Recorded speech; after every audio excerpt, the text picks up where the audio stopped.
अगर आपके पास एक कॉलेज हो जिसमें आपको एडमिशन लेना हो, तब कोई प्रॉब्लम नहीं है, क्योंकि आपके पास एक ही ऑप्शन है, एक ही चॉइस है, उसमें आप एडमिशन ले सकते हो। प्रॉब्लम कहाँ पे खड़ी होती है? जब आपके पास 5-6 कॉलेजेस हो, आपने शॉर्टलिस्ट करा हो, तो उसमें एक कॉलेज कैसे चुना जाए? अपार्ट फ्रॉम दैट, काफ़ी सारे मेरे पास क्वेरीज आ रही हैं, कमेंट्स आ रहे हैं, जिसमें मेरे से पूछा जा रहा है कि ये 3-4 कॉलेजेस हैं, इनमें से कहाँ पे ज्वाइन करूँ मैं? ट्रिपल आईटी ज्वाइन करूँ फॉर कंप्यूटर साइंस या एनआईटी ज्वाइन करूँ फॉर कंप्यूटर साइंस? ये काफ़ी सारे क्वेश्चंस हैं जो कॉन्फ्लिक्ट कर रहे हैं आप लोगों के दिमाग में इस वक्त पैदा। आज का वीडियो मैंने सोचा आपको मैं ऐसे 10 पॉइंट्स बताऊं, 10 पॉइंट्स बताऊं, जिसके बेसिस पे आप कॉलेज को शॉर्टलिस्ट कर सकते हैं। कॉलेज को उन पैरामीटर पे खरा उतरना पड़ेगा, तब आप उस कॉलेज को ज्वाइन करिए। ये लिस्ट जो होगी ये सिर्फ आपको आईआईटी, एनआईटी, ट्रिपल आईटी के लिए नहीं, कोई भी कॉलेज, प्राइवेट कॉलेज, जितने भी अच्छे कॉलेजेस हैं उनको भी इस मापदंड पे, इन पैरामीटर्स पे खरा उतरना पड़ेगा। ये वीडियो और चैनल को सब्सक्राइब ज़रूर करना। उससे फ़ायदा ये है कि आपका आने वाले वीडियोस इसी डायरेक्शन में हैं, आपको ऑटोमेटिकली अपडेट आते रहेंगे, मिलते रहेंगे, और आपको ज़्यादा ढूंढना नहीं पड़ेगा वीडियोस के बारे में। पहले भी जितने भी वीडियोस आए हैं वो भी आपको दिख जाएंगे।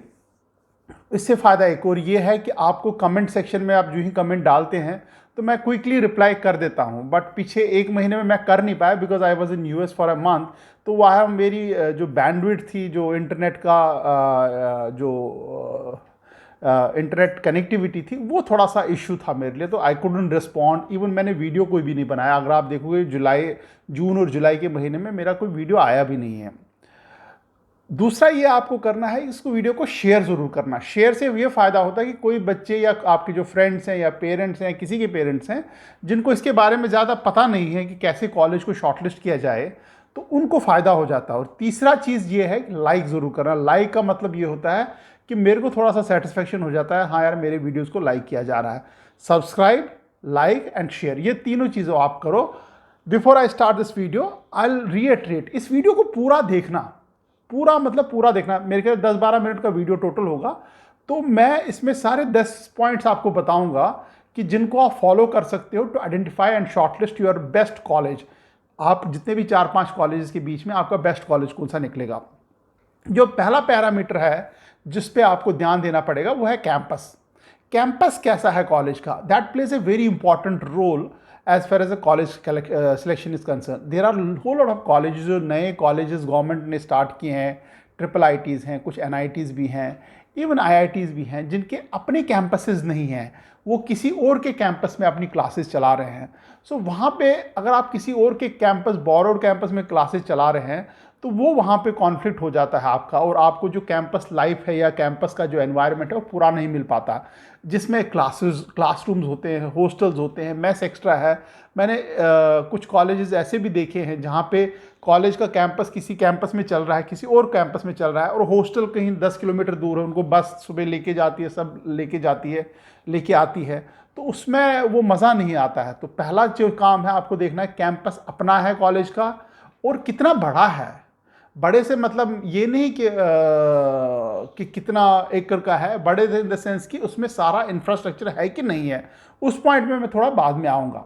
दूसरा पॉइंट जो है, location is a very important factor, क्योंकि लोकेशन से क्या होता है कि आप उस सिटी के जो क्वालिटीज़ हैं वो एब्जॉर्व करते हो एज अ कॉलेज, और कॉलेज एज अ स्टूडेंट आपको देता है।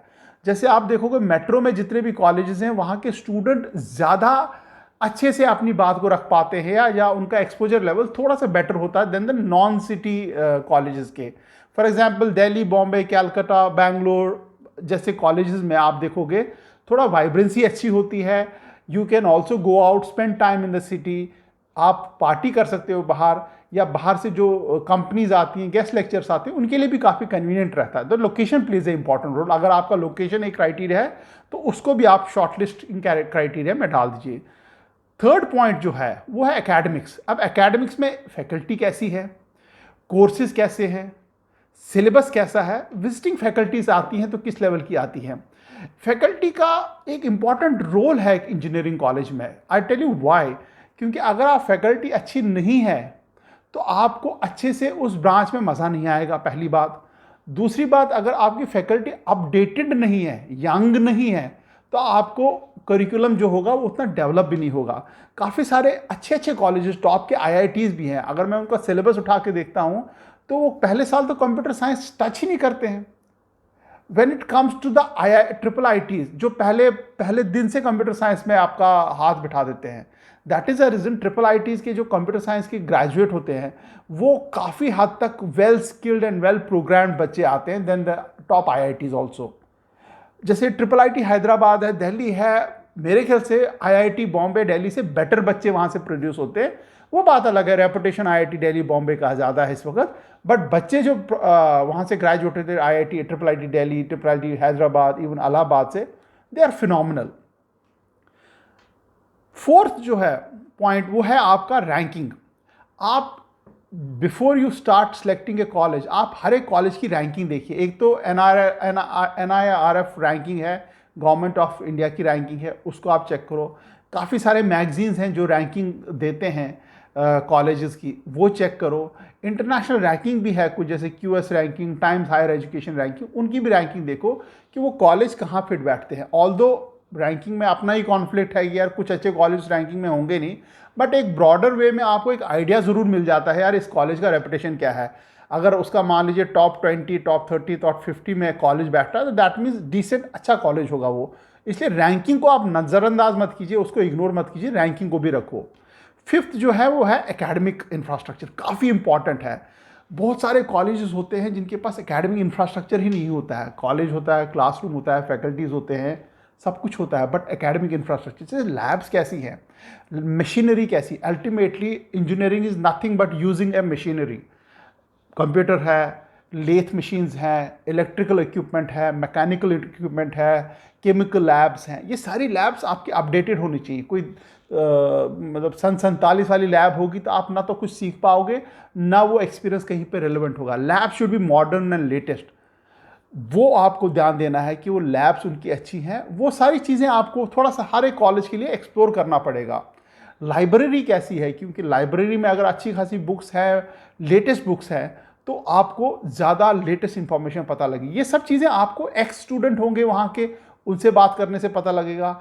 वहाँ के कुछ फैकल्टी मेंबर, अगर आप विजिट कर रहे हो कॉलेज को before you take a decision की ज्वाइन करना, वहाँ आप लैब खुद विजिट करके देख सकते हो कि मॉडर्न है, पुरानी है, कैसी लैब्स हैं, लाइब्रेरी में कितनी बुक्स हैं, मॉडर्न है कि पुरानी पुरानी बुक्स रखी हुई हैं।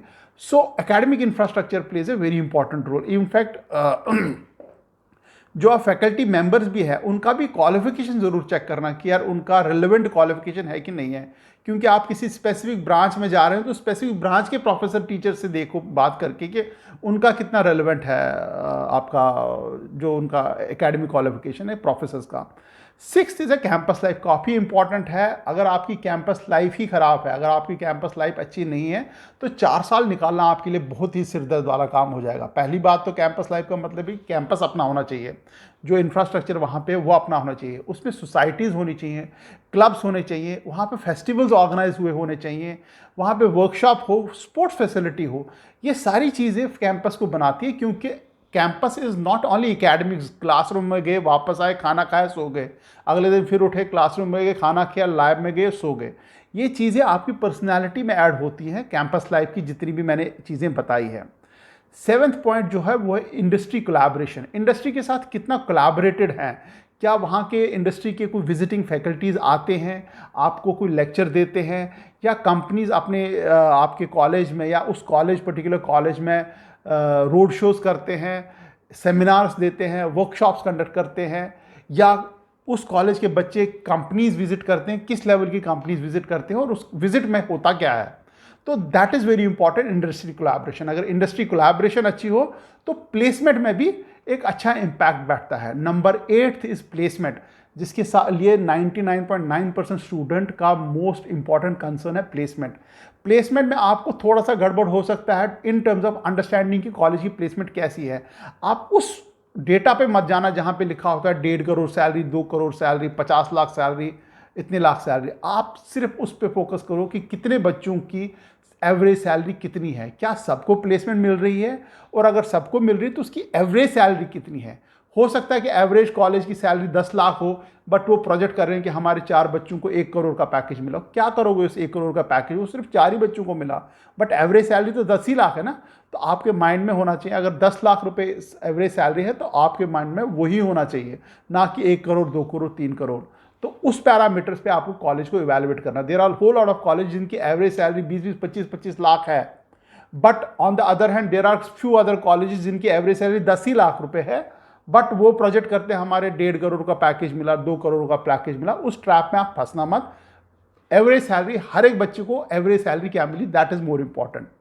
नंबर 9 इज एलुमनाई नेटवर्क कैसा है, जो वहाँ के बच्चे ग्रेजुएट हुए, पास आउट हुए इस कॉलेज से, वो कर क्या रहे हैं, उनका क्या रुतबा है, उनकी क्या स्टेटस है मार्केट में। उसके लिए आप बेस्ट चीज़ है, आप लिंक्डइन उठा के देख लो, लिंक्डइन में उस कॉलेज का नाम डालो, देखो उनके जो पुराने बच्चे हैं जो वहाँ से पास आउट हुए वो कर क्या रहे हैं, किस किस इंडस्ट्री में है।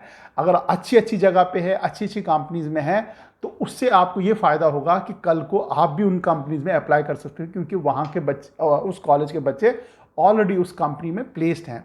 दूसरा एक इंपॉर्टेंट फैक्टर उससे ये बैठ जाता है कि आपके कॉलेज या जिस कॉलेज को आप सेलेक्ट कर रहे हो, उसकी रेपुटेशन इतनी अच्छी है कि डिफरेंट डिफरेंट कंपनीज में वो लोग प्लेस हुए हैं और वो लोग they are enjoying a good status in those companies. ये बहुत इंपॉर्टेंट पॉइंट है, number 9। Number 10 is a general जो रेपुटेशन है कॉलेज की कैसी, उसका ब्रांड नेम कैसा है, न्यूज़ में कितना आता है वो कॉलेज, उसके क्या क्या टाइप्स हैं, उनके एक्स स्टूडेंट उस कॉलेज के बारे में क्या बोलते हैं। आप गूगल करके भी थोड़ा उस कॉलेज का नाम देखो, देखो उसके अगेंस्ट क्या क्या न्यूज़ आइटम्स आती हैं या प्लेसमेंट कैसी होती है। दैट ओवरऑल जो दिखता है वो बिकता है। अगर वो दिख रहा है आपको गूगल में, एक्स स्टूडेंट के मुंह से, लिंक्डइन पे, तो बिकेगा, आपके लिए भी वो बिकेगा, यानी कि आप भी उस कॉलेज की से फ़ायदा उठा सकते हो।